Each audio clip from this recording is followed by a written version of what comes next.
Popular faces আমার সামনে রয়েছে, জামিল, মাসুম, বোরহান, পলাশ খান এবং অফকোর্স খোদা বক্স মৃধার সুযোগ্য সন্তান দুটি ছেলে, তার ছোট ছেলে তামিম সালেহীন উনি বলছেন।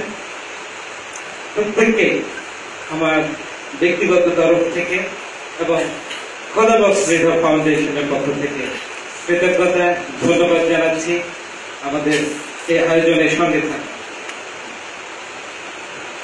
একটু প্রেক্ষাপট বলতেই চাই। অনুপম ভাই অলরেডি বলেছে 2010 এবং 12 গোড়ার দিকে উপর্যুপরি দুটো ট্রেনিং হচ্ছে।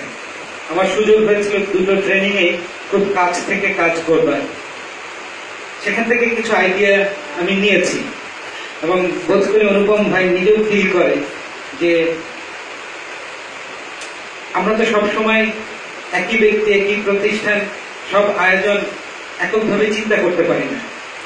এটা সময়ের সাথে পাল্লা দিয়ে বিস্তৃত হবে, প্রত্যেকেই কাজগুলো শিখে নেবে।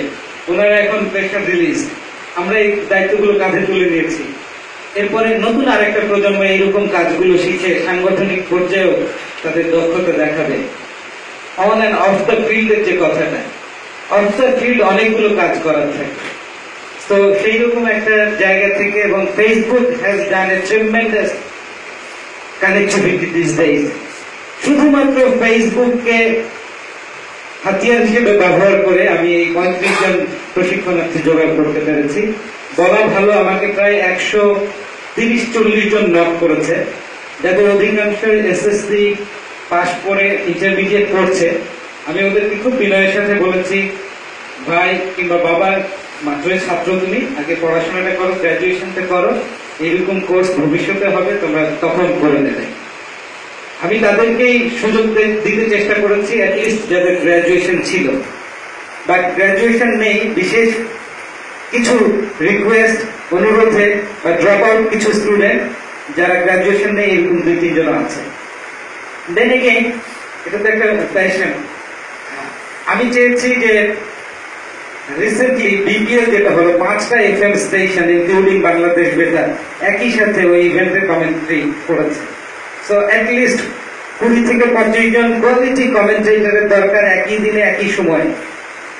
আই বিলিভ 20 জন থেকে 25 জন quality commentator right now not available in this particular arena. এরকম একটা ফিলিংস থেকে এবং নতুন নতুন কাজের ক্ষেত্র কমেন্ট্রি অঙ্গনে সৃষ্টি হওয়ার ফলে দেখা গেছে সকালে ভলিবল, দুপুরে ক্রিকেট, সন্ধ্যার পরে কোন একটা ফুটবল ম্যাচ, একই দিনে 3টে পার্টিকুলার ম্যাচে আমি কমেন্ট্রি করেছি। অনেককেই এমন করতে হচ্ছে, এটা আমাদের অনেক বেশি কষ্ট হয়েছে। এখন যদি যোগ্য ছেলেরা আসতে পারে তাহলে ফুটবলটাকেও করবো, আমার ক্রিকেটে বেশি ভালো লাগা, ভালোবাসা, আমি ক্রিকেটটাই করলাম এইভাবে। তো আমার মনে হয়েছে যে না, এখানে কাজের সুযোগ আছে। নতুন কিছু যোগ্য ছেলে, ওরা প্রতিনিয়ত ফেসবুকে আমাকে নক করতো যে ভাই আমরা শিখতে চাই, কোথায় শিখবো, কিভাবে। এইরকম তাগিদ থেকে কিন্তু এই ধরনের একটা কোর্স করার আমরা চিন্তা করেছি।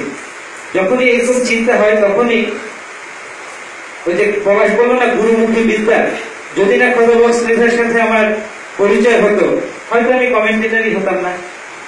তার সান্নিধ্য পেয়েছিলাম, তার দেখানো পথে হেঁটেছি, একটা একটা করে শিখেছি একেবারে ক খ থেকে। তারপরে আজকে যতটুকুই যা কাজ করছি আপনারা সবই সামনে আছে, দেখছেন, জানছেন, বুঝছেন। তো সেই রকম ফিলিংস থেকে গুরুকে স্পেশালি শ্রদ্ধা জানাতে এইরকম একটা আয়োজন করেছি। তখনই মনে হচ্ছে না, খোদা বক্স মৃধা ফাউন্ডেশনের বিষয়টা অনেক আগে এসেছিল, ফাউন্ডেশনের ব্যানারে এই কাজটা করি, সুন্দর হবে এবং ওই রকম একজন মনীষীকে বাঁচিয়ে রাখা হবে আমাদের কাজের মাধ্যমে। আমি একেবারেই শুধু খোদা বক্স মৃধা কেন্দ্রিক একটা জায়গায় আটকে থাকতে চাইনি। তার নমুনাও আপনারা দেখছেন, ফিল করেছেন যে হামিদ ভাই, যাকে শ্রদ্ধা না জানালেই নয়, তার হাত ধরে বাংলাদেশে বাংলা কমেন্ট্রি শুরু। You can't skip them. কারা আমাদের এই সেক্টরের লিজেন্ড, তাদেরকে প্রপারলি যদি না জানি, তাদের ব্যক্তি জীবন সম্বন্ধে যদি আমাদের উপলব্ধি না থাকে, আমরা কিন্তু তাদের সমকক্ষতা না, অ্যাটলিস্ট তাদের পথে হাঁটতে পারবো না। তো এই সমস্ত জায়গা থেকে আমি প্রত্যেকটা সিনিয়রকে চেষ্টা করেছি ক্ষুদ্র পরিসরে হলো শ্রদ্ধা জানাতে। এই বিষয়গুলো কিন্তু আলোচনায় আসবে। এখন বিশেষ ধন্যবাদ আর কৃতজ্ঞতা জানাবো আমার এইরকম একটা প্রস্তাবনা পেয়ে আমরা আলফাজ ভাইকে মিস করছি, উনি শেষ দিনে যুক্ত হবেন, চিফ গেস্ট হিসেবেই থাকবেন, আপনাদের ক্লাসও নেবেন। ওনাকে বলার পরে বলছে good effort, just carry on, আমি আছি। দেন সেকেন্ড ফর্মটা আমি করেছি শামীম ভাইকে, উচ্ছ্বসিত, Shamsul it's good work, keep it up. মানে প্রত্যেকেই তার নিজ নিজ জায়গা থেকে বেস্ট অফ বেস্ট এনকারেজমেন্ট আমার জন্য ইমিডিয়েটলি শো করেছেন, যার কন্যায় আমি কৃতজ্ঞ এই মানুষগুলোর কাছে এবং ধন্যবাদ জানাচ্ছি আমার ফাউন্ডেশনের পক্ষ থেকে। অ্যাট দ্য সেম টাইম অনুপম ভাইয়ের সাথে যখন কথা হয়েছে, ওনার একটা কথা কোট করতে চাই। উনি বলেছেন, শামসুল, যে কোনো ভালো কাজের সাথে আমি আছি, মন থেকে দোয়া করবো প্রাণ খুলে, তুমি আমাকে ডাকো কি না ডাকো, নো প্রবলেম, বাট আমি ভালো কাজের সাথে আছি, আমি শুরু করার চাই। এই কথাটা দ্বারা এটাই উনি বুঝিয়েছেন যে শারীরিকভাবে ওনার প্রয়োজনীয়তা আমরা যদিও না ফিল করি, উনি ভালো কাজগুলোকে অ্যাপ্রিসিয়েট করতে জানেন। এবং এই মানুষটার কাছে আমি আরো কিছু শিখেছি, সাংগঠনিক কাজগুলোকে কিভাবে এগিয়ে নিয়ে যেতে হয়, হোয়াট ইজ টিম ওয়ার্ক। একা একা কিন্তু কোনো কাজ করা যায় না। Special thanks to my fellow colleagues mister Palash and Jamin. এই ছোট্ট একটা পরিসর, কিন্তু অনেকগুলো বিহাইন্ড দ্য সিন কাজ করতে হয়েছে, টিডিয়াস লেবারিয়াস জব আমাদেরকে করতে হয়েছে, এবং আগামী 3 দিন এই কাজগুলো হবে। আপনাদের 3 দিন খুব ভালো সময় কাটবে, বেশ কিছু দরকারি প্রয়োজনীয় তথ্য, উপদেশ, টিপস আমরা জেনে নিতে পারবো এই সমস্ত লিজেন্ডারি মানুষদের কাছ থেকে। আমি দৃঢ় কণ্ঠে আরো একবার প্রশিক্ষণার্থীদের উদ্দেশ্যে বলছি, আমরা কাউকে কোন রেডিও টেলিভিশনের কমেন্টেটর বানিয়ে দিচ্ছি না।